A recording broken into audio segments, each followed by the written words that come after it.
members present. Welcome to the regular session of our City Council meeting. I'm calling it to order at 7:32. All right, our first order of business is the Pledge of Allegiance. I pledge allegiance to the flag of the United States of America and to the republic for which it stands, one nation, under God, indivisible, with liberty and justice for all. This evening, Dr. Walker will be doing our invocation.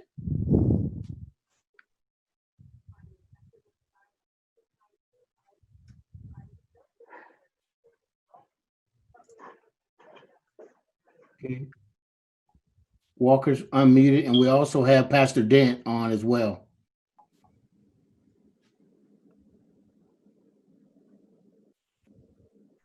I believe Dr. Walker's doing it, though. Okay. Dr. Walker's. I'm trying. Can you hear us? Yes, we can. Okay. All right. Then let us pray. O Holy of Holies, thou who art the hope and the focus of our human dreams of ultimate goodness and order, as well as our desires to live meaningful lives and experience ultimate value in this life. We praise your name and evoke your universal compassion for ourselves, our city, and our nation as we struggle to cope with the pandemic virus as well as the social unrest. Grant us guidance in the demand to be inclusive and respectful of all lives in these struggles. As we take a few moments, we reflect on the spiritual reality behind all of our laws, city work. Help us to remember that your divine order is the basis of our social values. Let this awareness of spiritual values and order be the cement and the glue for more comprehensive expression as we care for one another. We lift up our mayor and our councilmen as we give thanks for their leadership in our local search and striving for a more perfect union, where we all feel wanted, cared for, and honored as fellow human beings, where all lives matter. We lift up our police force and our fire department, who work tirelessly for our protection and well-being. We give thanks for all city workers who serve our city. May they be blessed in your name of love. May they feel the honor, dignity, and appreciation for all that they do as they work compassionately and responsibly for our lives, our being together, and our love for one another. It is our prayer that we end this city council meeting, or when we end this city council meeting, we will all feel a sense of unity and sincere striving to establish more order in our community so we can all feel cared for and supported as we wish to be a part of a good city that cares for all its people and seeks to do right for all people. We offer this prayer in the name of the Father, and of the Son, and of the Holy Spirit. Amen. Amen. Amen. Thank you. Next is additions, deletions, amendments, or changes to the agenda. Madam Mayor, Yes, sir. there are 4 items. I would All right. propose they be items 6D, 6E, 6F, and 6G. So 6D, based on direction as discussed earlier this evening, the intergovernmental agreement consideration. 6E would be land acquisition, Godby Road consideration. 6F would be the Founding City Initiative involving Trees Atlanta, based on the presentation that's offered during the workshop meeting at 6 o'clock, as well as 6G, which would be the executive session minutes.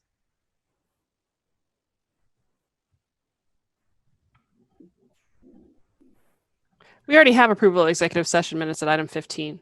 That's correct. Yeah, you're right.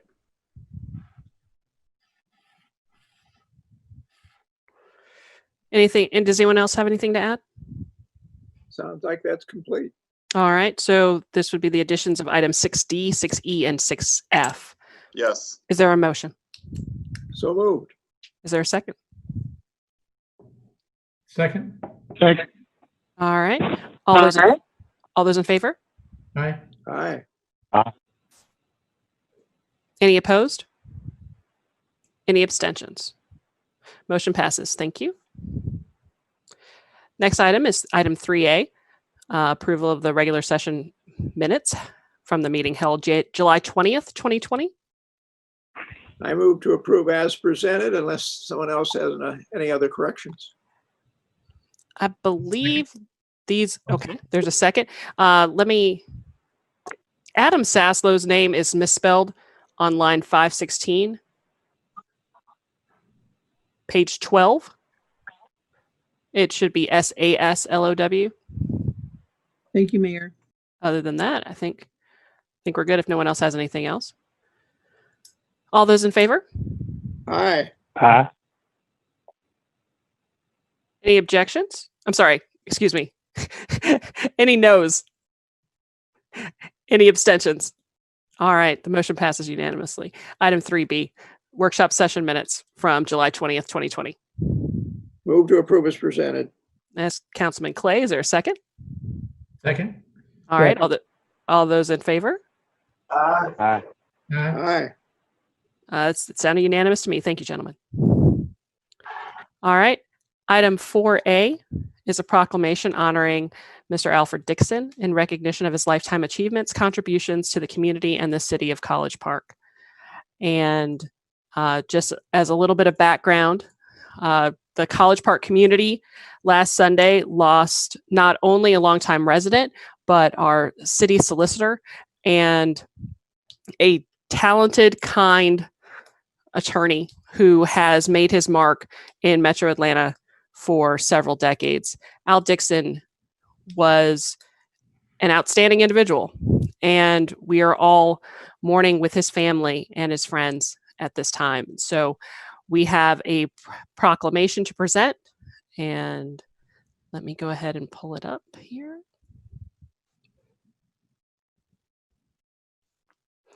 I will read it. City of College Park Proclamation honoring Alfred Drake Dixon. Whereas Alfred Drake Dixon is being honored posthumously by the Mayor and City Council of the City of College Park in recognition of his lifetime achievements, contributions to his community, and as a person of great character. And whereas Alfred Drake Dixon, known as Al, was born April 10th, 1953 in Atlanta, Georgia, to Lewis Carlton Drake and Zoe Drake. He passed away on July 26th, 2020. Al grew up in College Park and was a lifelong resident of Fulton County. After graduation from College Park High School, Al completed a bachelor's degree at Georgia State University. He later earned a Doctor of Jurisprudence degree from the Woodrow Wilson School of Law, and whereas Al began his illustrious career in law enforcement in 1974 as a police officer with the City of Atlanta while pursuing a law degree, after passing the Georgia bar exam, he became a detective for Fulton County and later a prosecutor. He completed his years of service to Fulton County as an assistant district attorney while working in the Major Crimes Unit. And whereas throughout his career, Al was a highly decorated servant who received accolades from the Atlanta Police Department, the Fulton County District Attorney's Office, and the Federal Bureau of Investigation. Over the years, he practiced criminal law, taught prosecution skills to students at the Georgia State University School of Law, and while semi-retired, served as a municipal court judge in the city of College Park. He became solicitor for the city of College Park in 2003. Whereas Al is survived by his wife, Mary, one of the most fulfilling roles of his life began for Al when he and Karen Adams Dixon became parents to two daughters, Ashley Dixon Weston and Annie Dixon Westland. He will be greatly missed by his 6 wonderful grandchildren, and other members of his extended family. Now, therefore, be it proclaimed by the mayor and city council of the city of College Park that Mr. Alfred Drake Dixon is posthumously recognized for his outstanding achievements, commitment to excellence, and depth of knowledge surpassed only by his kind and generous spirit. The city of College Park is honored to have had Al as a valued member of the College Park family and community. It is with deep sadness that we mourn the loss of our dear friend and colleague. Proclaimed this 3rd day of August, 2020. And if anyone else wants to add anything at this time, it truly is a great loss for our community. Well, I just want to say that I had a number of constituents who would go to court for relatively minor offenses, maybe traffic violations or what have you. And they might have some issue that needed to be worked on. Al was not just a prosecutor. He was there to help them. He would guide them through the court procedure. He would advise them. It was just, he was a wonderful representative of our courts. Anyone else have anything to add? And I think that he might have some members of his family representing him this evening. And if they want to add something, feel free. I just like to say he was a wonderful man, and for the short time that I knew him, he was just, he will be missed. He was just a fine, fine gentleman. I think someone else was trying to get in as well. This is his daughter, Annie. And I just wanted to say thank you so much. I always knew what a huge impact he had in my life and in the life of my family, but it means so much to know, as humble as he was, how much of an impact he had on other lives and in the community. And it really means a lot to me to hear everybody's stories and all the wonderful things they have to say about him. So thank you. Thank you. Thank you for being here this evening. And we just share in your loss. It's just a tough time, but know that we are so grateful for his commitment to the city and the entire metro area. Thank you. I appreciate that. Anyone else? All right, we will move forward to item number 5, remarks of citizens. Ms. Moore? Yes, the first comment is from Mr. Tom Coleman, and it reads, Dear Mayor and Council, the discussions during the recent budget meetings were very informative. What mechanisms are in place to keep the citizens apprised of the current status of our finances? What were the Q4 June 30th income and expenses compared to both budgetary goals and the previous year's performance? Are these figures available for July 2020? And if so, what are they? What percentage of the utility accounts that are in arrears have set up a payment plan? Are disconnections resumed for accounts in arrears that are not on a payment plan? What are the unencumbered cash reserves? What are our cash reserves expressed in current average month's expenses? Have the mayor and council set a trigger point in cash below which Have mayor and council set a trigger point in cash below which additional expense cutting measures will be taken.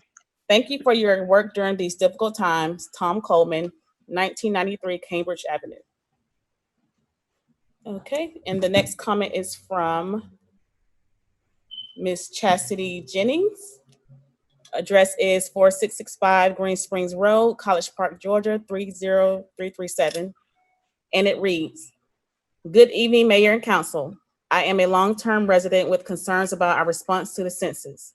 Although we have some council members who are active in their community to encourage their neighbors to fill it out, not all of our council members are active and encouraging our neighbors to fill out the census.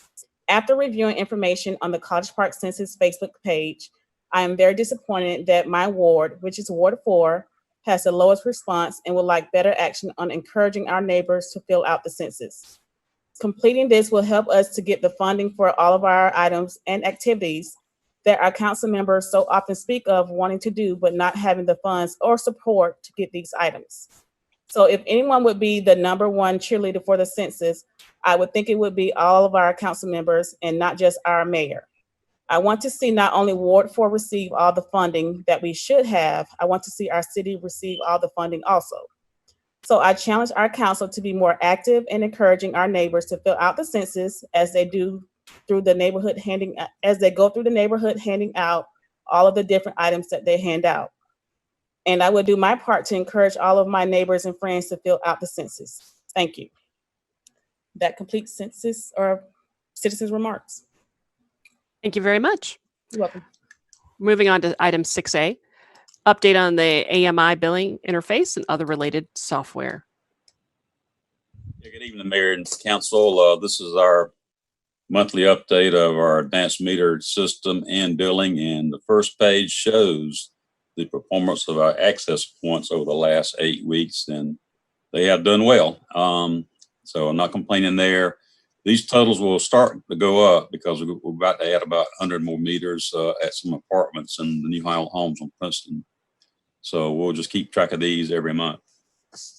Next slide is our meter performance, and that is gradually improving. We're at 99.1% overall. The water manual meter reads are going down because we have been replacing water meters. We've been repairing endpoint splices. I mean, we've been resetting endpoints, and that is helping. And we're keeping up with that as quickly as we can to keep this going down. And then the last page is our other updates. The GE Data Center moved from Cincinnati to New Albany, Ohio on July 22nd. They wanted a new vendor, and that went pretty well. There was some transition that got our electric meter software down for a few days, but that's back up and running. One good thing out of this transition is we now can access our electric meter software on an iPad using Safari. So that's something we've always wanted and finally got it. 28 customers have been contacted for water leak alerts. This is using our software to put it to good use, and so we're trying to keep track of those and let them know, hey, you got a water leak.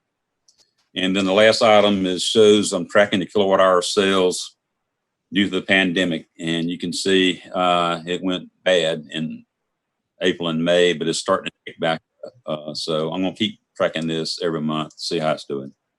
Any questions? I more of a comment than a question. I feel really good about this report. We're finally down below 100 water meters that are problematic.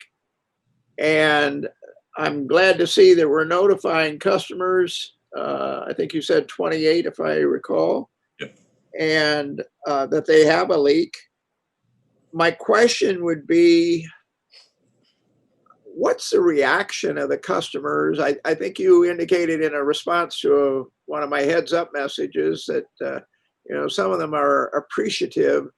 Are there customers that say, oh, that's okay, I'm just going to let it leak? And do they have a severe leak when they say that? They haven't said they're going to let it go, but they have been some that are aware of it. So I've asked Eric, let's keep track of those and see if they're repairing it, and maybe give them a reminder. They'll get the reminder though when they get the bill. Well, what's going through my mind is we do have a number of customers that are delinquent on their bill.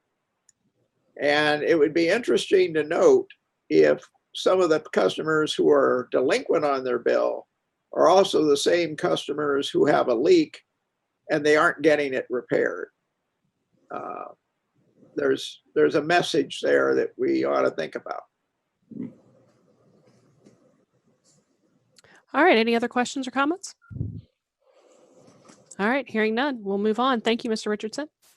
We are coming up pretty quickly on a public hearing in item 7A. I know we have a couple of things to get through before that, but if you wish to comment on during that public hearing, you will have to log into Zoom. So the information about logging in is available on the city website under the clerk's office. If you look at the, Ms. Moore, help me exactly where it's going to be. It's actually on the agenda, on the clerk's page, as well as on the council meetings page. It's right on that front page on how to do the public hearing. All right, great. Thank you very much. Mhm. All right, so item 6B. Does anyone have any questions for Ms. Moore about any recently adopted ordinances and resolutions? Not me. All right, hearing none. We're going to move on to item C.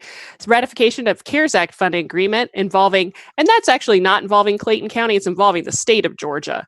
And I think that everyone got a copy of that agreement earlier today. But essentially it is for Clayton County only, which is about 10% of our population. They are receiving funding directly from the state for items, and we can use that for COVID-related expenses. So if there's any questions about that, happy to open it up.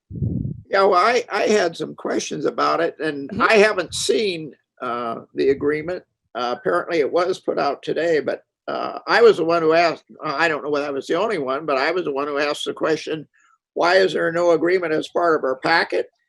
And has the city attorney reviewed that agreement?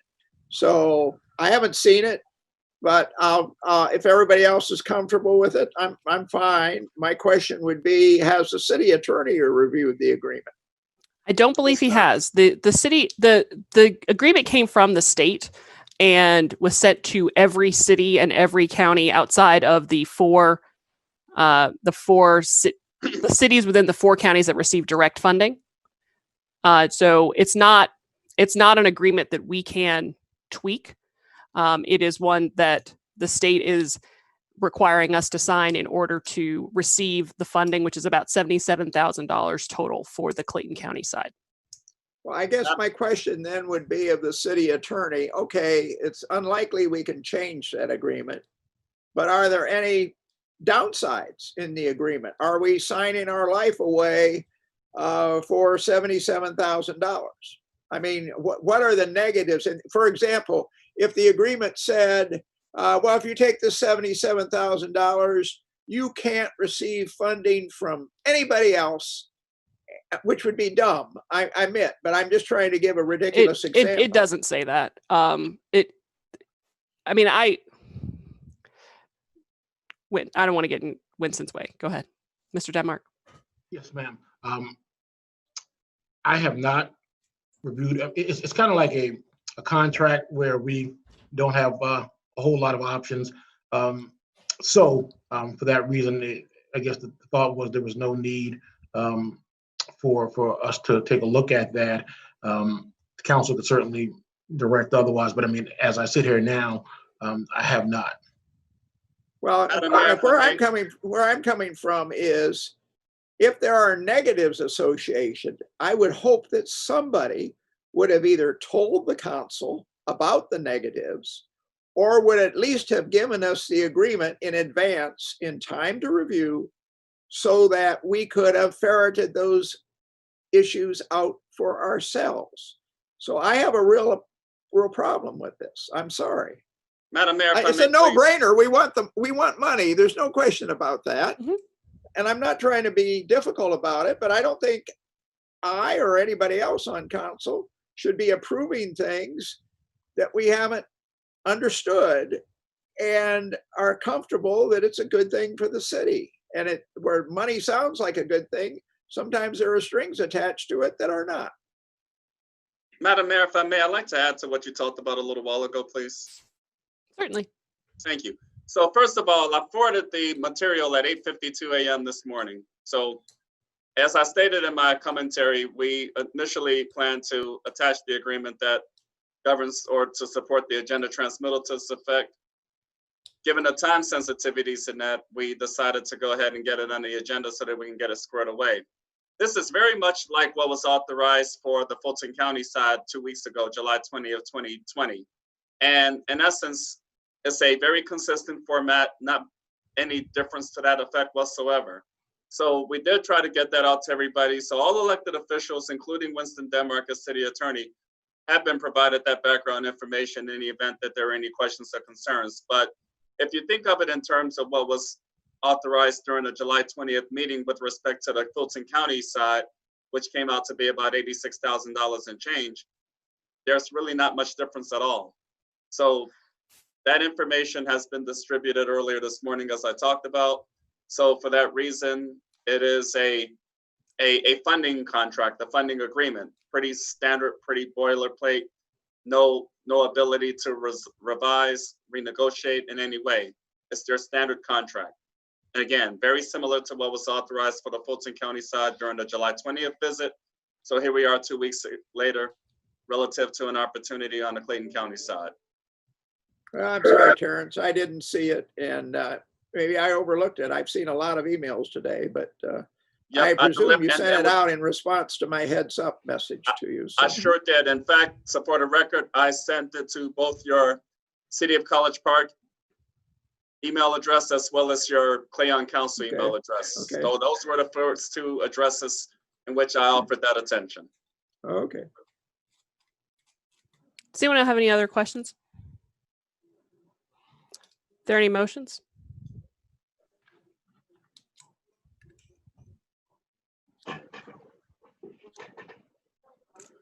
Well, I glanced at it just real briefly, and I didn't get a chance to read it in detail that I wanted to, but if we cannot make any changes to the contract, then I'll make a motion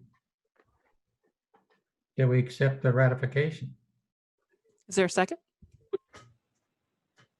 Second. All right, second from Councilman Taylor. All those in favor?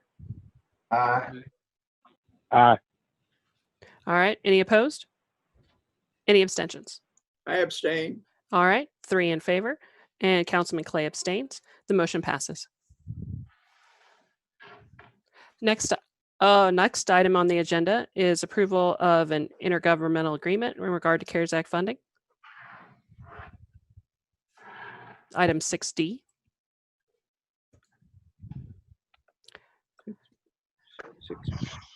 Oh, 6D, it was- I'm sorry. That was the one that was added. I'll Yes. make a motion on that. I move that we approve working together with like-minded cities in Georgia to enter into an intergovernmental agreement to pursue additional COVID-19 funding for the city of College Park. Is there a second? Second. Second by Councilman Taylor. All those in favor? Aye. Any opposed? Any abstentions? Abstention. Okay, Councilman Gay has abstained. And the motion passes with 3 in favor. Item 6E, regard to land acquisition. I make a motion, we accept the property at 1855 Godby Road. All right. I will second that motion. All right, second by Councilman Clay. All those in favor? Aye. Any opposed? Any abstentions? Motion passes unanimously. Thank you. And item 6F, in regard to Trees Atlanta. I move that we enter into an agreement with Trees Atlanta. There's 1 million trees planting proposal as one of the 10 founding cities for this plan, and reap the benefits of increased foliage in the Atlanta area. All right, is there a second? I second. All right, Councilman Allen has seconded. All those in favor? Aye. Aye. Any opposed? Any abstentions? Motion passes unanimously. Thank you, gentlemen. We're moving on to item 7A. It's a public hearing for the consideration of a conditional use permit at 1597 Virginia Avenue for the use of a modular MRI unit. And I believe Ms. Alexander is a little bit under the weather this evening. So Ms. Washington is going to be leading this discussion. Yes. So just a brief overview. The applicant is AICA Orthopedics. They're currently located in the Virginia Station Shopping Center on Virginia Avenue. They are represented today by Denton's Law. Lem Ward is on the call as their representative. and they're looking to expand their business in College Park, and that includes offering MRI services on site. They believe there's a need for it. And due to the rapid advancement of technology these days, the applicant is asking to have a modular unit on site, since this allows them for ease in updating and keeping up with the available technology of these units. They can speak a little more on how that works, but that's the idea of having a modular MRI unit. That's the benefit. The current code doesn't address this specific use, so staff requested that the applicant apply for a conditional use permit for this use. And staff is recommending approval of this application with some conditions, and those include that the modular unit is screened from all sides by a seamless extension of the newly constructed building. So that'll include some faux windows and the consistent architectural features, so you won't be able to see it from the street or even from the parking lot. In addition to that, the applicant is on the call and would like to give a brief presentation when we open the public hearing in favor of the application. So as long as council is okay with that, we'll proceed. Shavela can give him control and let him proceed with that. And if there's any questions for me, of course, as well. Any questions I from Ms. assume Washington? you'd like us to hold our questions until after the presentation and before or after the public hearing. I mean, if you have questions now about it, we might be able to get them answered during the course of the presentation for the applicant's doing. So Okay, and I'll ask my questions during the presentation, and then we'll have the hearing and presumably, okay. all right. Sure, yeah. All right. So the applicant is on the phone, or on Yes. on the phone. Well, you know, so we can go ahead and is the applicant Mr. Ward, or is it Yes. someone else? Okay. Yes, he's representing the application. Okay. All right, Mr. Ward. Hey, Mr. Ward, I sent you a message to unmute.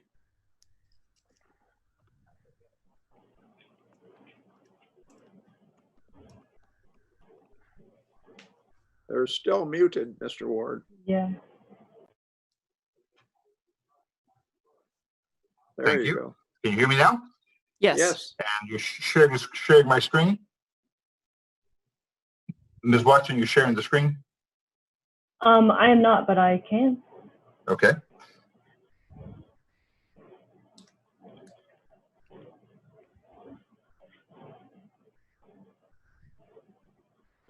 Here it is here. Thank you. Here's our conditional use permit presentation. I'm Lemuel Ward with Denton's, representing 1597 Virginia Avenue LLC, who's the owner of the real property. And I brought our development team here. AICA Orthopedics is going to do the work here. They are going to be the occupants here. They've got a multi-specialty group that's orthopedic, neurospine, and neurology team that will occupy and operate the building. Robert Scott is the architect. Chris Partain is our engineer, and they all should be on the call. Denton's prepared and is presenting the application. This is the ultimate goal of the CUP, is to have this building or a building that's similar to it in size and scale at that address, 1597 Virginia Avenue, which is at Adams Street, directly across from the cemetery. Why do we need the CUP? As Ms. Washington said, we've outgrown our current spaces in Virginia shopping, in the Virginia Station Shopping Center just across, and a modular MRI is a part of our building plan because the zoning code did not address the use of the MRI modular unit. We have a conditional use permit to bridge the gap between how this technology is presented in your code, and staff wanted to confirm that it would be integrated into the building. So this is what a modular MRI unit looks like if it stands alone. That's the general layout of almost all of them. What we will do is put ours in that side. As you see this, the next slide, that's probably, there you go, taking a minute to come up. The front elevation where the MRI unit will be on the east side, and then We've got the rear elevation to the parking lot. Shows you those gates on Plan East under Slide A. Those are the gates where the MRI unit will the modular unit will generally be parked. So why not make it inside the suite in the building? With a modular unit, upgrades are done much faster. A modular unit can simply be driven out, replaced with a new model. MRI suites inside the building require a complete remodel. The latest technology is better for the patient. MRI units reduce that, modular units reduce that final cost. Ultimately, the patient pays for everything. It's going to pay for the site, going to pay for the site cost to put the MRI suite in the building, but this makes a better technology available to a wider population. Our proposal ties to the approval of the CUP staff report, recommended approval of conditions, as Washington told you. The staff report included comments and conditions. We responded to the comments, pointing out that we're aware of our obligation to meet all the requirements in the code and that we will do so. In our June 24th letter, we agreed to staff's recommended conditions where possible at the Planning Commission, and the Planning Commission recommended approval. We had a that's our proposed site plan is where it will sit on the property. But in order to do a final, we need to hear what the city's preference is going to be on whether or not we're going to be able to put our modular unit in this area right here where it says the modular unit. We got some questions for today from the council or from folks and ask us two issues about power. In general, power is a supply side issue. Uneven power into the MRI unit affects the quality of the scan, and it does other things. We usually can address that through an uninterrupted power supply. There is a very particular set of specifications which College Park Power can install for us. The unit has its own shielding, and there won't be any other special requirements for shielding. Sometimes vehicles are restricted, but that's not because, if you may have heard that before, that vehicles are restricted in the area of an MRI unit, but that's because sometimes there's distortion of the image, not because the vehicles require protection. There's adequate shielding that will protect the passing pedestrians, and there's ample space between the MRI unit and the sidewalk where it will appear. And finally, issue containing noise. The question was raised whether we could guarantee 45 dBA at the nearest residential property line. That's already in the College Park noise ordinance, so we'd have to meet that. But in this particular case, we have an additional set of walls which are enclosing the modular unit, which will reduce any sounds leaving the unit. But really, it's more about internal sounds for us. So we're not going to be able to disturb our operations of the medical office building. We want a positive patient experience and safe working conditions for the operators. So what we'll have here is we believe that we can certainly meet 45 dBA on the property line, which the city requires us to do anyway. And that's the entirety of our presentation. Thank you for your time. We ask for approval, and I will be glad to take any questions. Thank you, Mr. Ward. Mr. Ward. Okay. Thank you, Mr. sorry. Ward. Councilman Clay, go ahead. I'm sorry, Mayor. I didn't mean to talk over you. Yeah, I'm the one, of course, that asked those questions. And when I was referring to the power situation, MRI units, at least to the extent that I'm familiar with them, generate a very high magnetic field around the patient. And usually when you have a magnetic field and you turn off the power and that field collapses, it generates a voltage surge going out onto the power line. Now, I don't know anything about how MRI units are, what should I say, have a power supply, but it struck me as an electrical engineer that it could cause issues for other customers in the area where you will get a spike on the power. And so that's why I asked the question, are the power supplies isolated to the point, and this might be something that you, Richardson, would want to weigh in on, as to whether we would have to do anything special to prevent that spike from propagating back, if there is a spike, from it propagating back on the power lines to our other customers? That was one question. You want to weigh in on any of that? I can opine on that question immediately. That is that's question 2 on slide 10, or that's comment 2 on slide 10. Let me see if I can get that back up for you.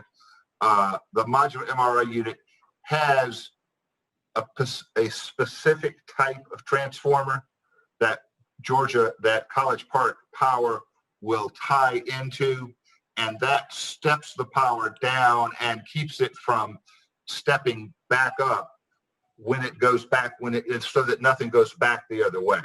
Okay, so it suppresses spikes going back the other way. There will be no spikes going back the other way because of the transformer. That okay. Is my understanding, and I'm certainly not an engineer, but it is my understanding that the type of transformer that is put in place prevents anything from going backwards into the grid. Okay, another question I had along that line, are we guaranteed at least of the orientation of the building? In other words, is the MRI unit going to be on the east side of the building for sure?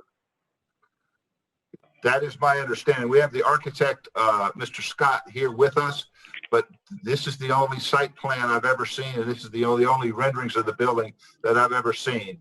Put the MRI unit on plan east of the building. If in fact the plan's facing north, it is plan east on the building. Yes, sir.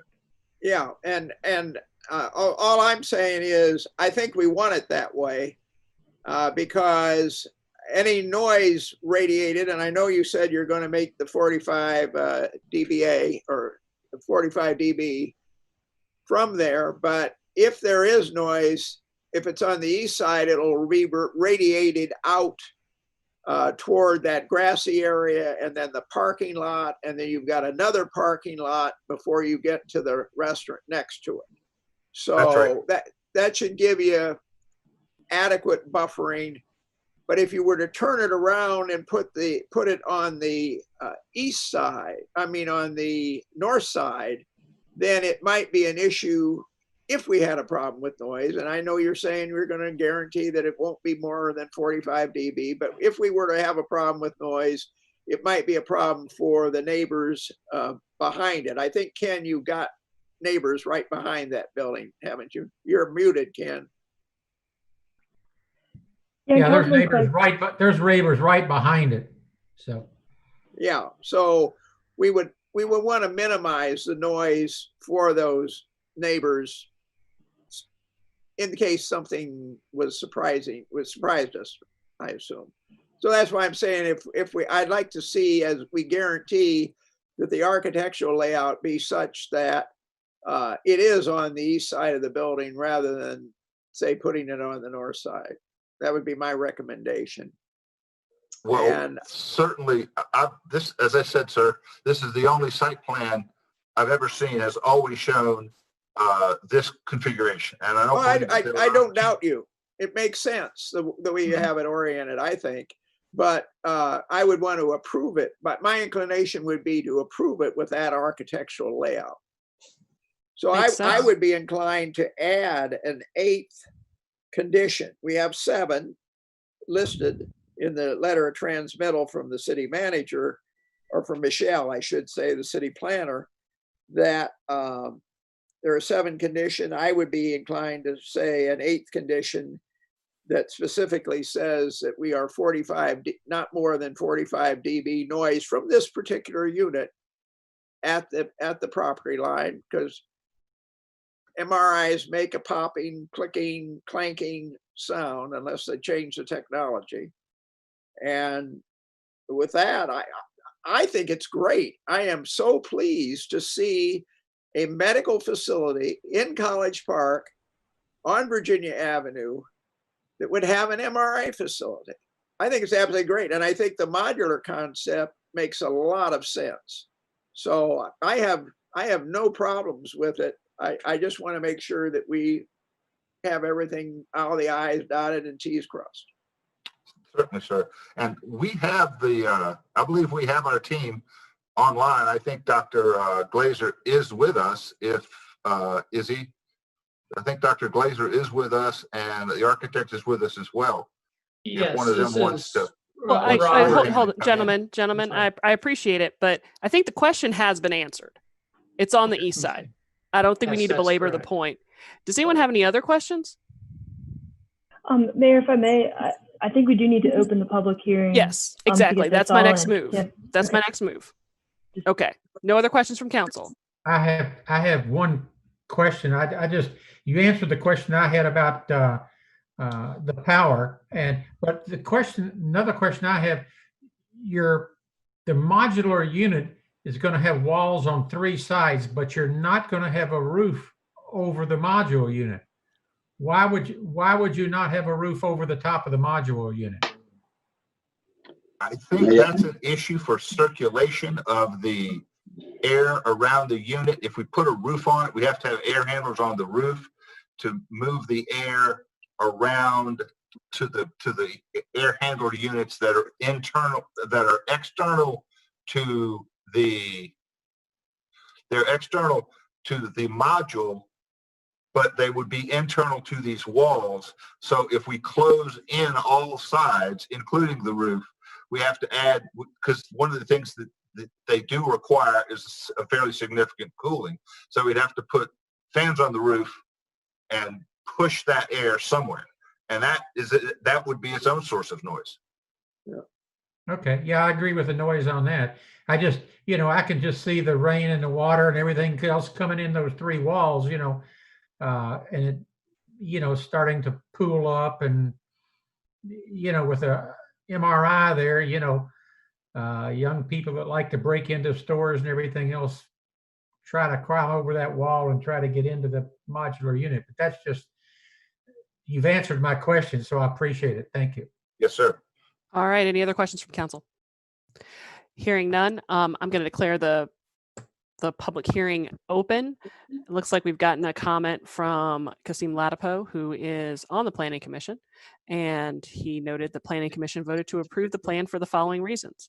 1, we felt the overall design/structure of the building, including the enclosed structure of the MRI modular unit, fit well with the look and feel of the area. 2, there were no concerns about impact of MRI unit on the residents or other businesses, noise, traffic, pollution, etc. And 3, the value of having this important resource of a medical office and MRI machine in our community. All right, does anyone else wish to speak? Just go ahead and hit that raise hand button, and we will acknowledge you and give you the opportunity to weigh in.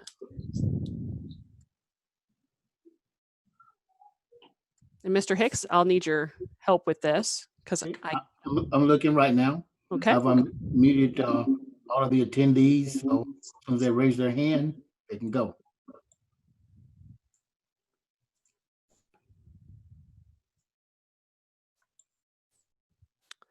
All right.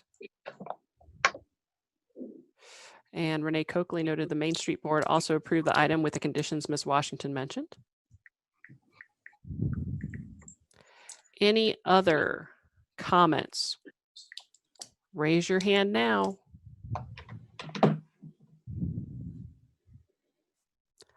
All right, I'm declaring the public hearing closed. All right. Is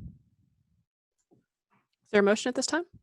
I'd like to make a motion that we approve the conditional use permit. I think it's, as Councilman Clay mentioned, I think it's great for the area. I think it's great for those empty lots there to see something there, and I like to see a medical MRI. That would be fantastic for our ward and our city. I'll second. Councilman, I'll wait, hold on second one that. second. Councilman Allen, let me ask you a question. Is that with the 8th Yes, condition that Councilman Clay wanted? yes, let's Yeah. go ahead and do that. I'll second that, and I'd like to see those conditions included in the text of the motion, along, and as you said, the 8th condition being that it be 45 dBA at the boundary, or dB 45. Oh, I thought dB the 8th was that it was going to be on the east side. Okay. well, then The there's a 45 9. D, the 45 dB is what they have to meet in order. I mean, they have to do that. Okay, but then if we feel that's good enough, then we'll just say on the east side, that it be on the east side, as the architect's drawing shows. All right. So, And With I that- second that motion. okay. All those in favor? Aye. Aye. All those opposed? Any abstentions? Then it is unanimous. Thank you, gentlemen. Thank you very much. Thank you so much for your time. We appreciate it. Thank you. Thank you for what you're doing for the city. We appreciate the opportunity to be here. Thank you, sir. Item 8A, bids, change order requests, and contracts. Item 8A is consideration of an action on a supplemental lease agreement number 49 between the City of College Park and the GSA for ramp repair at the FAA headquarters located at 1701 Columbia Avenue. I move to approve. Is there a second? Councilman Allen, you're muted. Okay, Councilman Taylor did a second. All those in favor? Councilman Allen, you are muted. All right. Right. All those in favor? Aye. Aye. All right. Any opposed? Any abstentions? Motion passes unanimously. Item 8B, consideration of an action on a request for approval to renew year 2 of the Microsoft volume licenses that we use on servers, access to Word, PowerPoint, access, and other applications. I move to approve. Is there a second? I'll second. I got my question answered this afternoon. Thank you. All right. All those in favor? Aye. Aye. All right. That I don't believe any no's, any abstentions. All right. That is unanimous. Thank you, gentlemen. Item 8C is consideration of an action on a request for approval to pay the annual maintenance agreement with Central Square and the College Park Police Department to keep the updates and service for One Solution RMS CAD systems. Move to approve. Is there a second? Second. Second from Councilman Taylor. All those in favor? Aye. Aye. Any opposed? Any abstentions? Passes unanimously. Thank you, gentlemen. Item 8D, consideration of an action on a request for authorization of the payment of an inmate emergency healthcare invoice. Now, Madam Mayor, I have a question on this. All right, Chief Williford? You available and unmuted? I am unmuted. All right. My question is, why are we liable as a city when the injury, presumably, and maybe I'm incorrect in my presumption, occurred prior to the felon being taken, or the alleged felon, I should say, being taken into custody? And a second part to that question is, can we sue the felon, if he is convicted or not, for reimbursement of the $10,000 non-deductible portion of our insurance? That actually might be a question better for Mr. Denmark. Yeah, the second one might be better for Yeah. Denmark. Mhm. The first Yep. one is better for Williford, Right. I think. Mhm. Well, first of all, Councilman Clay, this incident occurred as a robbery, and this inmate was injured during the course of that robbery, and he was taken immediately into custody. He was also a juvenile, and because he was in custody at the time he was transported, we didn't quite know who he was at the time. Didn't have identified until we got his proper age and name and all that. We tried to straighten who he actually was. So we had no choice but to take him into custody and get his medical treatment and ultimately take responsibility for it. No, I understand that, but did we injure him? No, sir, we did not. We did not injure him.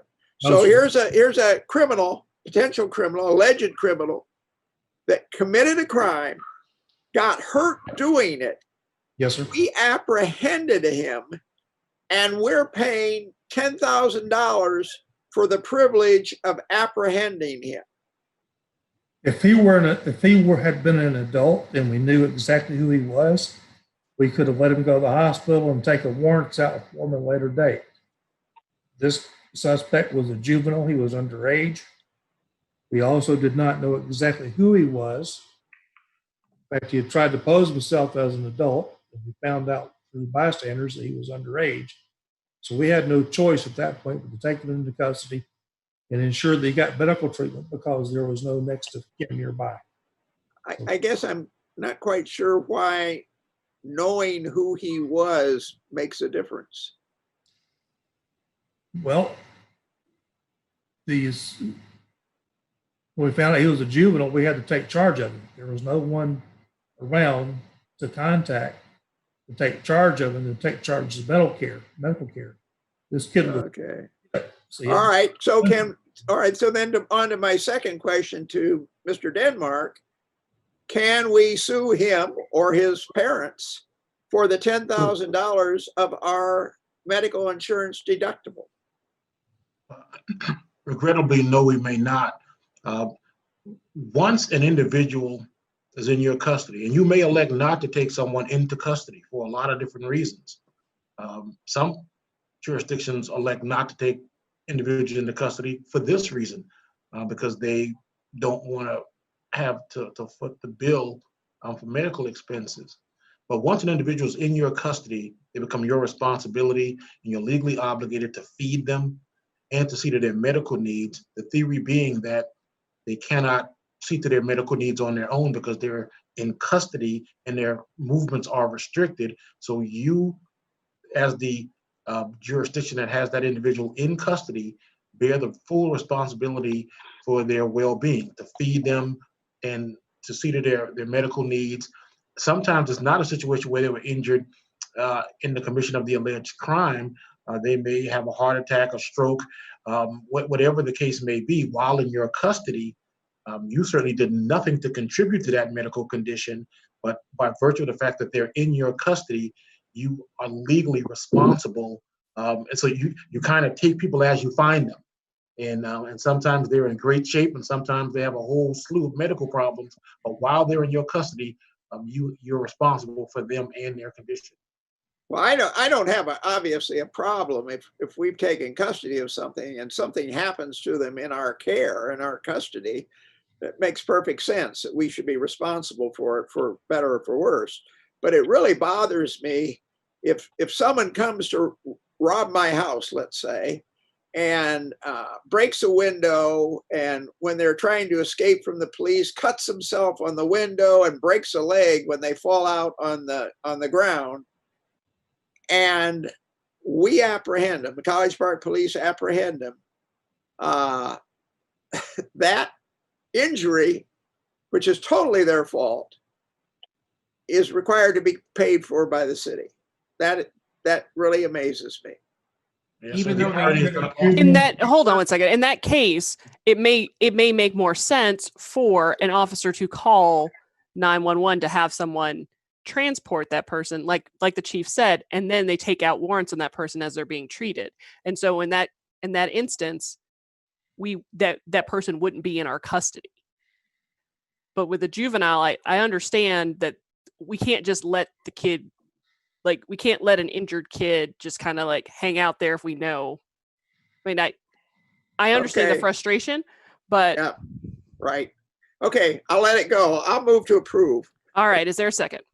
A second. All right, all those in favor? Aye. Aye. All right, unanimous. Thank you, gentlemen. Item 8E, consideration of an action on a renewal of an unarmed guard services for the Georgia International Convention Center and the arena at College Park Gateway Center. I got my questions answered, so I'm going to move to approve. Is there a second? Second. All those in favor? Aye. All right. Thank you. Thank you. All right, that was unanimous. Item 8E is consideration of, I apologize. Item 8F, consideration of an action on a request for approval to renew the contract for the Fox Theater as booking agent to provide ticket sales for the arena at College Park Gateway Center. I think it's a great arrangement. I'll move to approve. Is there a second? I do too. I'll second it. All right. All those in favor? Aye. Aye. All right. Thank you. Thank you, gentlemen. That is unanimous. Item 8G, consideration of an action on a request for approval of an agreement of automatic aid between the City of College Park and the City of South Fulton to provide and receive additional emergency response coverage for each jurisdiction automatically. I move to approve. Is there a second?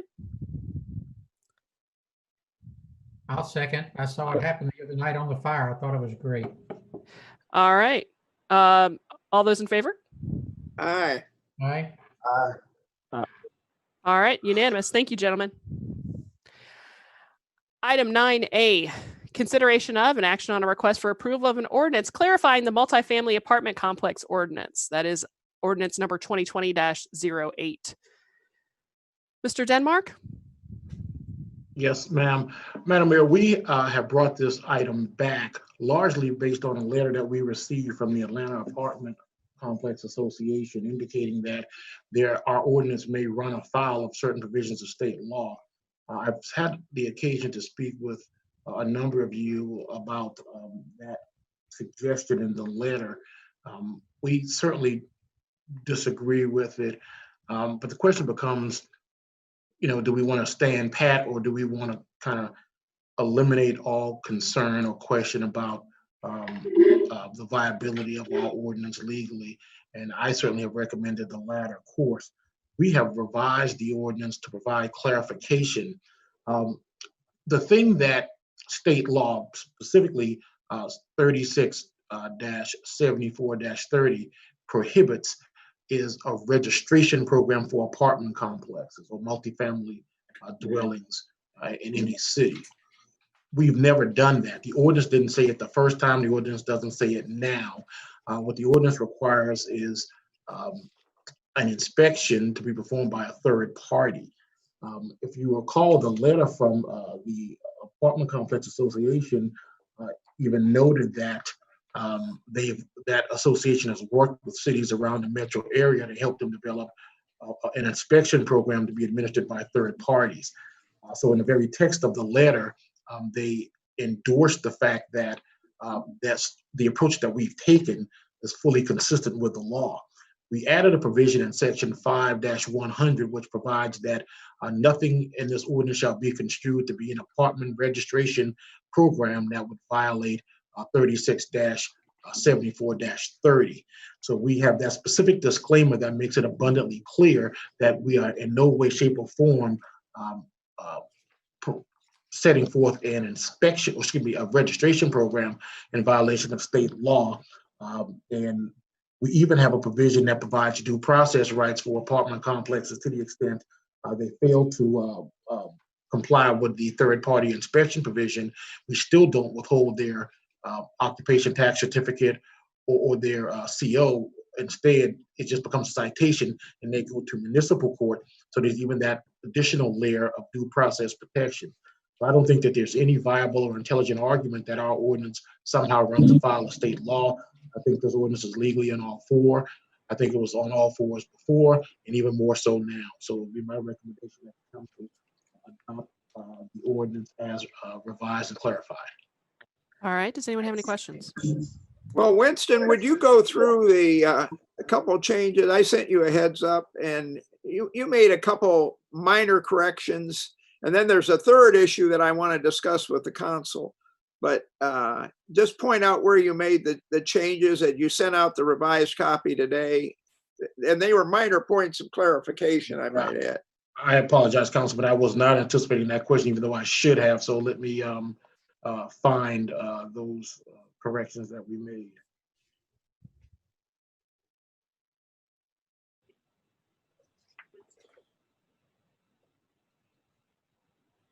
Well, I can tell you where they were in the original ordinance. The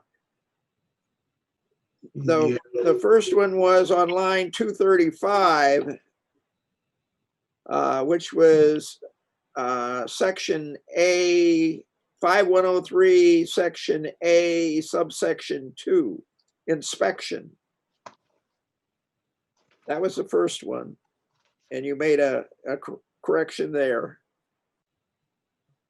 Line 235 in the original. Right. I'm not finding it, Councilman. I apologize. Well, let me read it for you. The original one was, unless otherwise exempted by this division or by the terms of the gold standard as applied, before any rental unit is occupied by a new tenant or every 5 years of an existing tenancy. And it wasn't a complete sentence, and you actually inserted An inspection is required. Yeah, you inserted that in there. Not a big deal. It just is a clarification, guys. If anybody has an issue with it, I don't know whether the new one that you put out today, whether the lines are the same or not on it. Let's see. Maybe I can find it for you here. I believe they are. The line 236 adds an inspection is required, and line 226 looks like an initial was added. Correct. And those are minor. They were just clarified it a little bit. So I think that takes care of that. Now, the issue that I wanted to discuss with council is the issue of substantial renovation. So substantial renovation, we basically, if let's say you have an apartment complex with maybe 10 buildings and you renovate 6 of those buildings, you don't renovate the other 4. That's considered to be substantial renovation. Presumably you make a significant renovation in each of those 6 buildings. You are required to renovate all the rooms in those buildings, and you're required to bring it up to whatever our standards are for those buildings. So that's a good thing. What it doesn't provide for is those other 4 buildings. And there is, once we grant that waiver for 5 years, the other 4 buildings are not required to be inspected every time a tenant moves out and another one moves in, which is the condition if you don't either have initial construction or a substantially renovated construction. You're required, or being on the gold standard, that's another possibility. So that's my concern, that a apartment complex owner could let the other 4 buildings go, and under this ordinance as it stands, unless people complain about their particular apartment, we can't go in and require an inspection, or we don't go in at all. We can't require an inspection by an independent inspector unless somebody complains about it. And does anybody have a problem with that? If people don't have a problem with that, I'll go along with it, but it just leaves me a little uneasy about a potential loophole. I'm a little confused about the language, because line 196 says substantial renovation means a renovation in which at least 50% of the buildings are removed or replaced in such a way, but every building has to be affected in order for it to be classified as a substantial renovation. I had the same problem, but the meaning there is affected with regard to the improvement of the value of the complex. It doesn't have to, it can be economically affected without being physically affected in any way. I had the same problem, and that's the answer that I got when I talked with Mr. Denmark today. What? I know the wording is strange.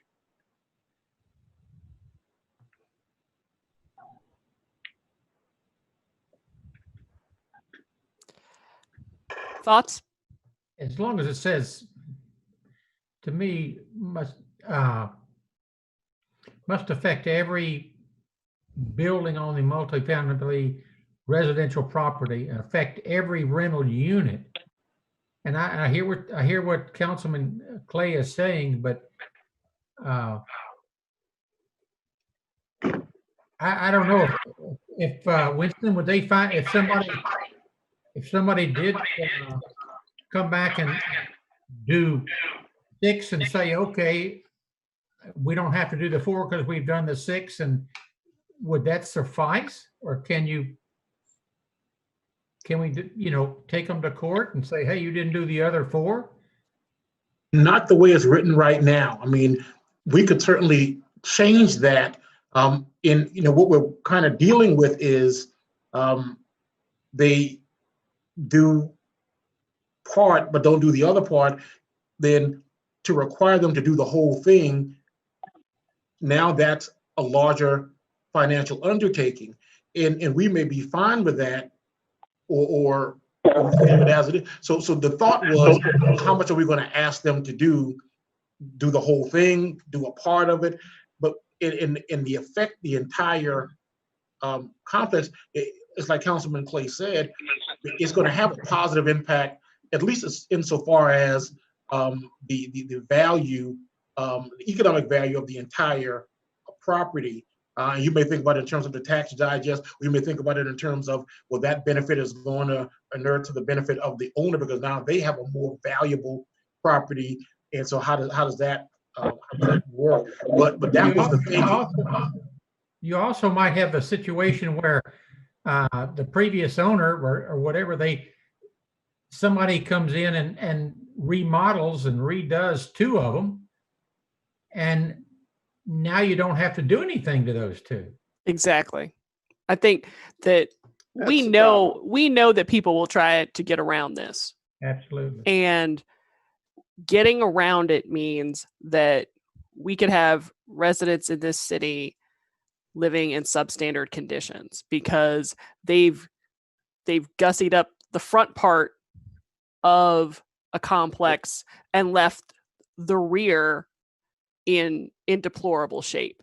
Exactly. I have a suggestion, Mayor.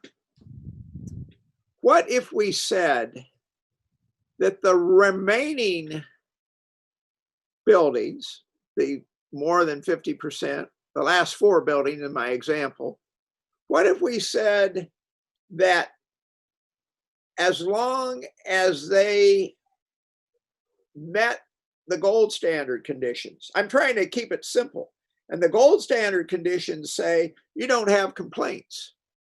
So you renovate, let's say you've got a bunch of different buildings, and the 6 that you renovate out of the 10 are really in bad shape, but you've got 4 that are in pretty good shape. So basically what you say is, okay, I want a 5-year waiver on the whole thing, which is what it would give you now.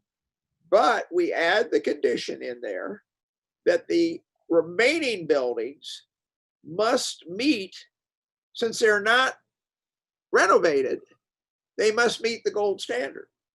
And the gold standard allows for them to have a waiver, just like the rest would have, unless they have complaints. And so if we have residents there who have complaints, they're off the gold standard and they get inspected. If they're good, if they were fixed up before and they're in reasonably good shape and you don't get complaints, then we don't care. Then you don't have the problem, Mayor, that you were just describing. And I think that would fix it. I'm good with that. I am too. I have a question for Winston. Councilman Gay, go ahead. Winston, can you clarify that this ordinance is the same or different from the original motion where we was trying to get the apartment owners or leasing companies to keep the trades license on file? I don't see any of that language in this. Is this a separate ordinance? No, sir. No, sir. It's in there. They have to maintain a list and provide to the city of all of the tradesmen, craftsmen who do work in that complex. So yes, sir. That's in there. Yes, sir. Do you know what line it's on? I read it, but I couldn't find it. I'll tell you in a second, but not off the top of my head. That's fine. But it's certainly in there. Okay.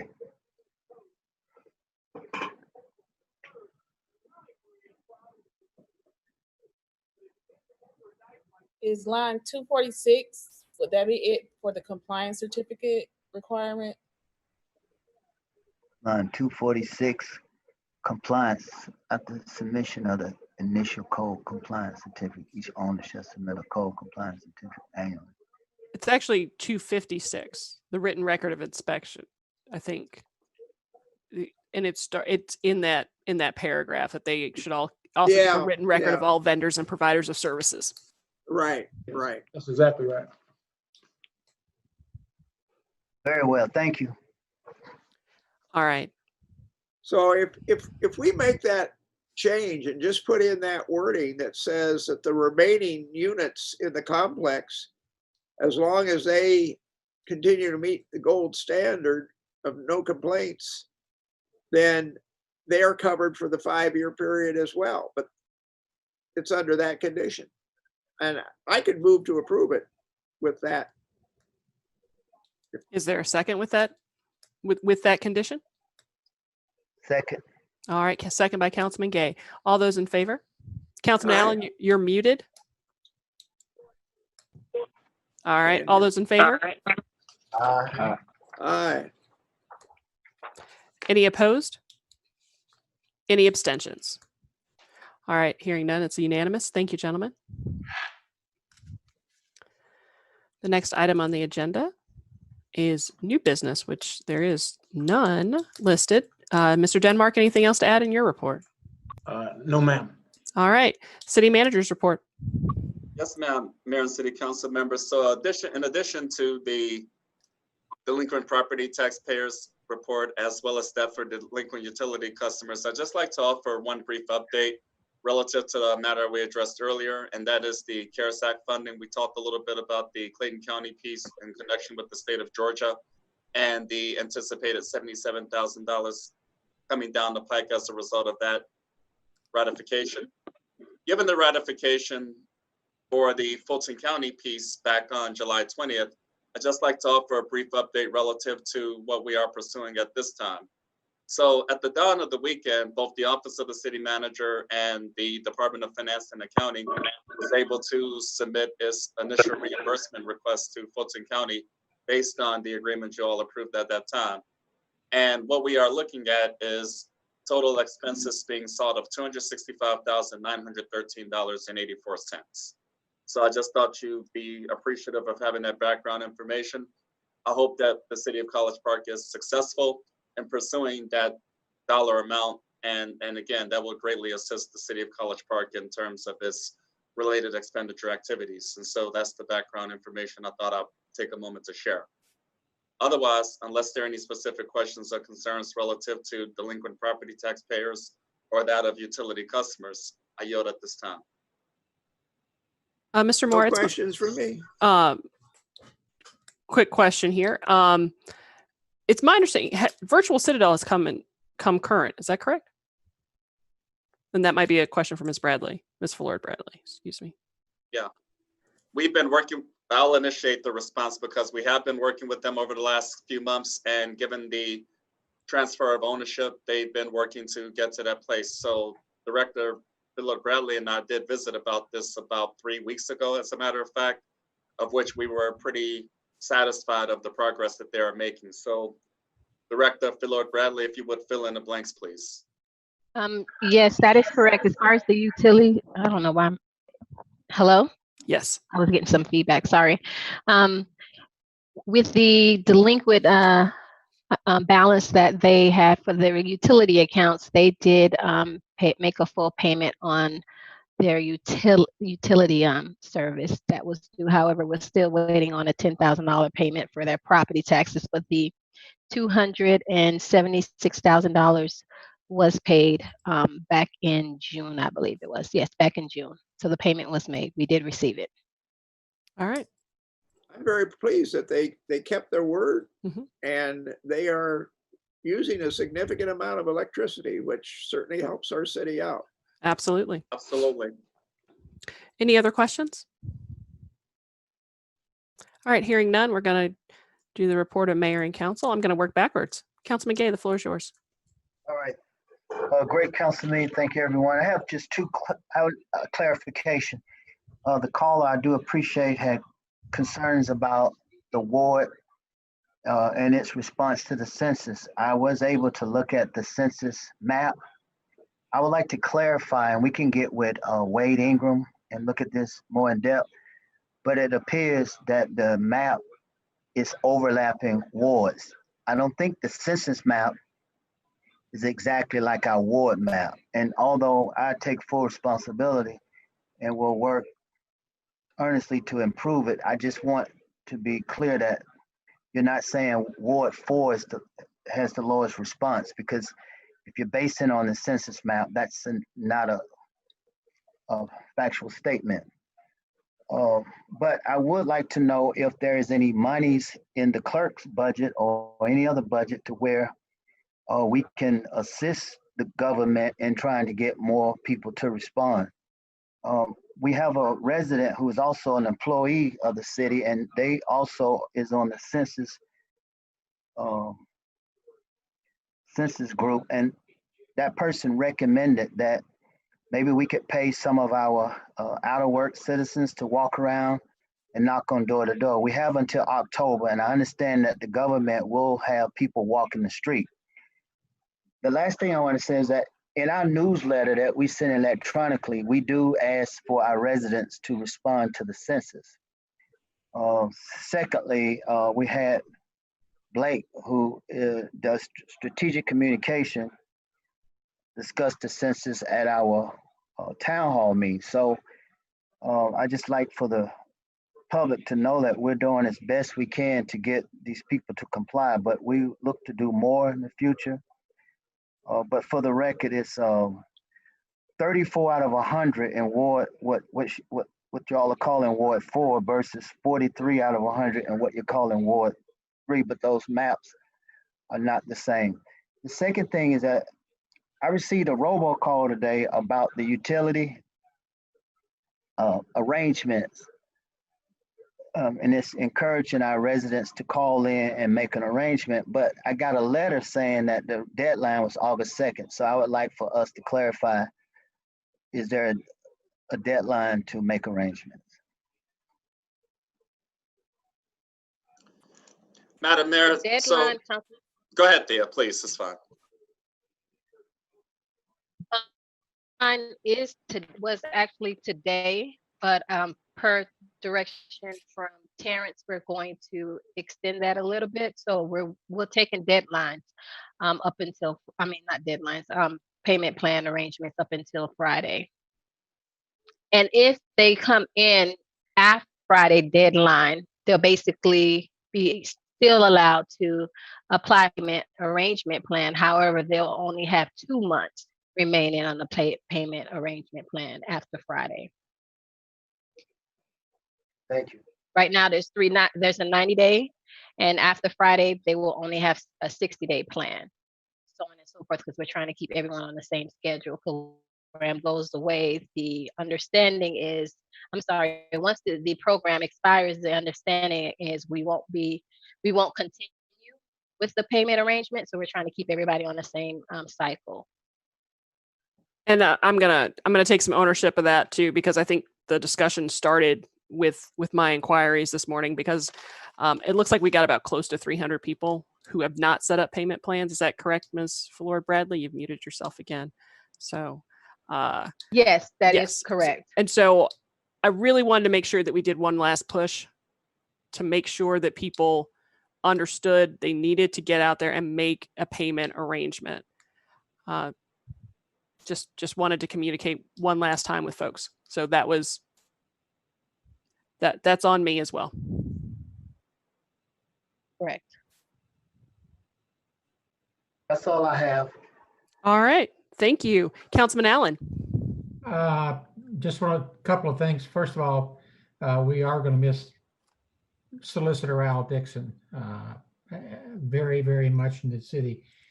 Appreciate what he's done and has done in the past. It's just, he's a wonderful person. Second of all, I want to do a shout out to Brandon Smith from Woodward, the class of 2020, that along with Renee Coakley did a Teens Over Trash program, and they were out in the city picking up trash. They picked up bags, they picked up trash, And I understand that this is all of Brandon's program. It didn't take much training at all. He just jumped in and did it. And I just want to thank him very much for picking up trash in the city. So Brandon, if you're listening or if anybody knows Brandon, thank you very much. That's all I've got. All right. Thank you. Councilman Taylor. I don't have anything. All right. Councilman Clay. Okay. I had several things. First of all, we, I think, approved receiving about $500,000 in assistance for utility payments. And we had talked about whether to have a particular person come on staff or to do an RFP. And initially, when we approved it, we thought it was going to be available sooner than it is. And I assume that we're going ahead with the RFP, but I just wanted to clarify that as to whether we brought in a contractor or whether we're going on RFP. Councilman Clay, we are in the process of evaluating final direction to that effect. I should have a note to you all by Friday via the information letter report. So we are reviewing both options, quite frankly, and much of this is in response to Fulton County's schedule change in terms of the authorization. As we reported during the previous meeting, it was contemplated for August 5th. Now we're being told August 19th. So we will have something concrete by later this week. Right. And the only reason I bring it up is because I had pushed to get it done quickly. And I thought we could get it done quicker if we just brought somebody in. And now that we have more time, then we could do an RFP. So I just wanted to say I was good with either way.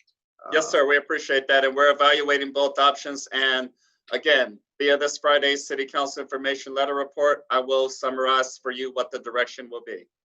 Okay. The next item I had was we had an outdoor concert at GICC a week ago.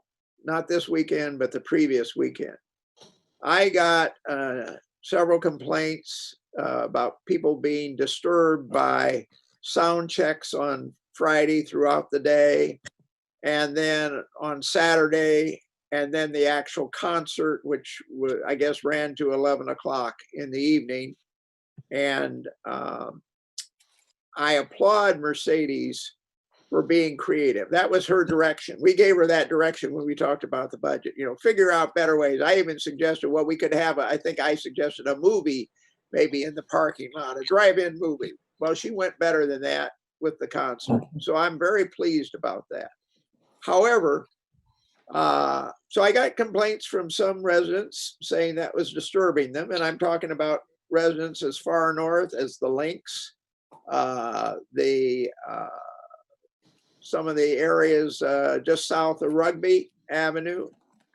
Got one complaint off of Vesta, which is the northern boundary of the city, and heard that some people supposedly in East Point, I don't know whether they were disturbed by the noise, but they could hear the noise. I got comments saying, well, yeah, we heard the noise. Somebody on Herschel Road said we heard the noise, but we're really glad the city's doing something to make up the money. And then I had a comment that was totally the opposite, saying, hey, people ought to get over themselves, go down and enjoy the concert.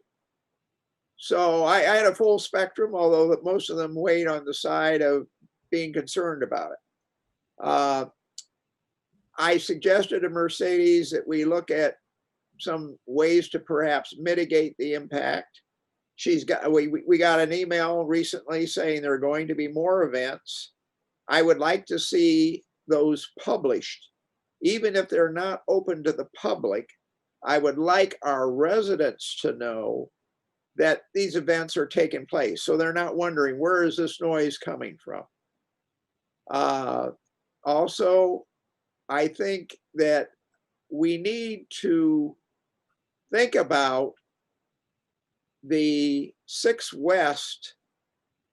We talked about having a outdoor auditorium, or not an auditorium, but an amphitheater. And I don't know that that's fixed in the plan. I've seen it on the plan off and on. But I'm saying that if we're going to have an outdoor amphitheater there, we never got any comments from the public that I know of saying, hey, I'm greatly in favor of an amphitheater, or I'm against, or at least certainly not, I'm against an amphitheater there because of the noise.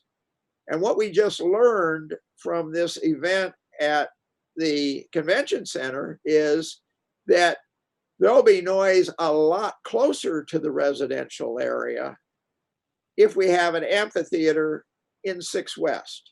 So I'm suggesting that if we do decide to do that, we look at what we need to do and maybe bring in an acoustic engineer to deflect the sound in ways that it goes up or toward business areas as opposed to residential areas, et cetera, et cetera. I think, so I'm asking Artie to take that under consideration for the 6 West planning so that we don't build something that all of a sudden we are not happy with, because we've tried to involve the community in making suggestions for 6 West. And I can tell you there's a whole bunch of people out there that if they're disturbed every weekend night by noise from 6 West, unless they change their attitude, they're not going to be happy. So that was one thing I wanted to mention. And another constituent gave me what I thought was really a neat suggestion. He said that several years ago, certainly before my time on council, there was a video produced that was put out on the website that told people how to put out their trash. And that may sound funny, but for example, some people pile all their limbs on the sidewalk. So if you're out walking on the sidewalk, you either have to walk in their front yard or walk in the street to get around it.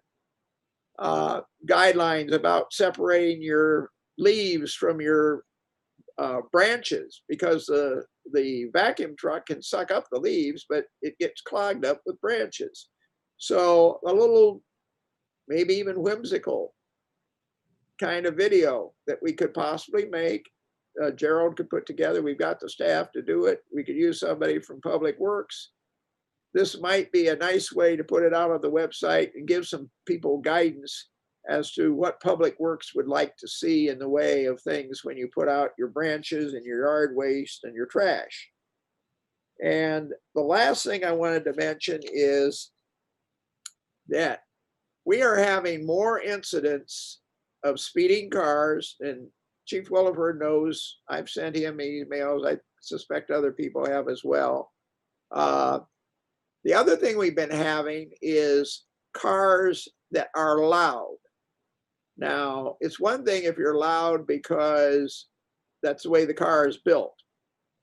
But we do have a noise ordinance, and there are a few cars driving around with boom boxes that I seriously doubt were original equipment on the cars. The low frequency sound, not the high frequency, but the low frequency sound travels long distance. And you can hear these guys coming for 2 to 3 blocks.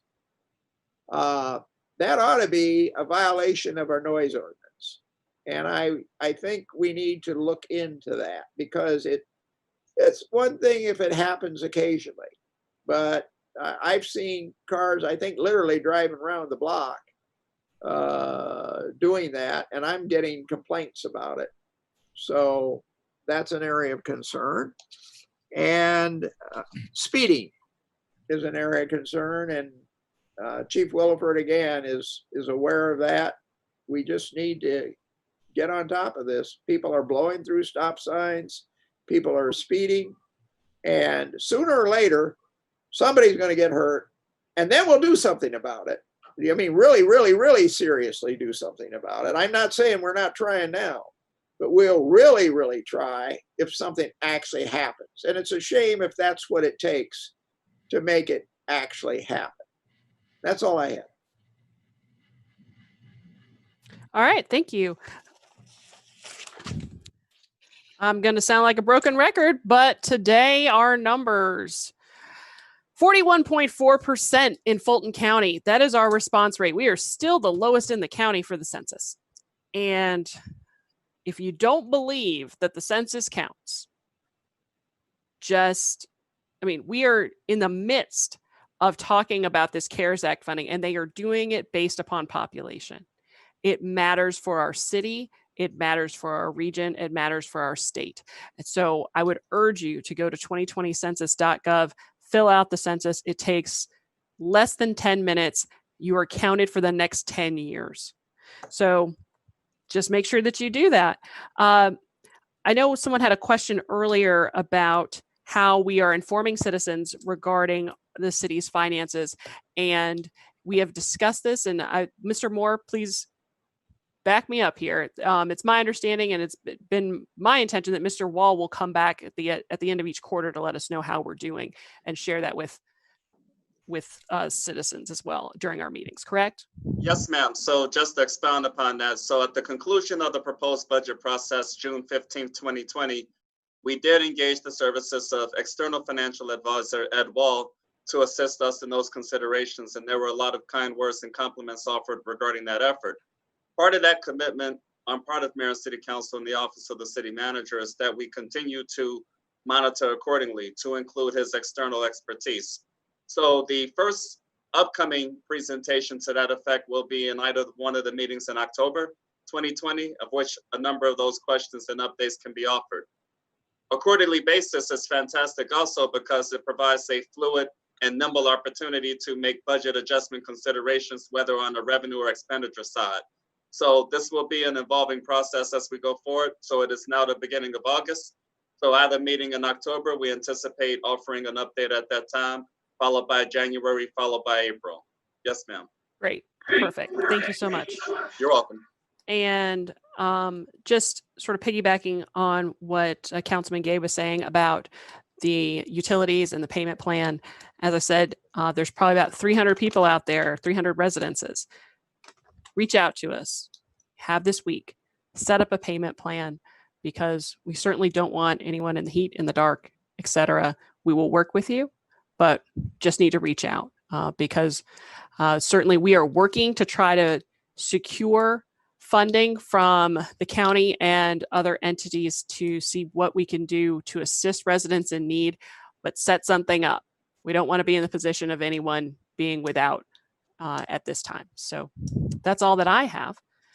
Anyone have anything else? Can I add to that as far as the 300 customers that Yes, were ma'am. set for disconnection today? That's only in the first cycle. So we have multiple cycles. So that's only for cycle one. When the next cutoff date comes up, there will be another round of customers that weren't listed in that 300 number. So just wanted to emphasize that. All right. So thereby emphasizing the need to reach out, because we do want to work with people and do everything that we can to try to alleviate this. Can we get a poster or something like that to put in some of these apartment buildings? So when people go in to pay their rent at the apartment, they also see that and become aware of it? Or I don't know how that can work, but That's a really good idea, Ken. It is. Well, let's see if we can set something up quickly and send it out to folks. See what we can do starting first thing in the morning. All right. If no one has anything else, we need to approve the executive session minutes. Is there a motion? So moved. Is there a second? second, All those in favor? Aye. aye. Councilman Gay? All right. That is unanimous. Thank you, gentlemen. I believe that's all we have this evening. Meeting is adjourned at 9:11. Have a good evening, everybody. Take care. Good night, ladies Good and night, gentlemen. all. Stay safe. All right, you Good too. night. Take care. Good night. Stay healthy. Chavela, we finished early.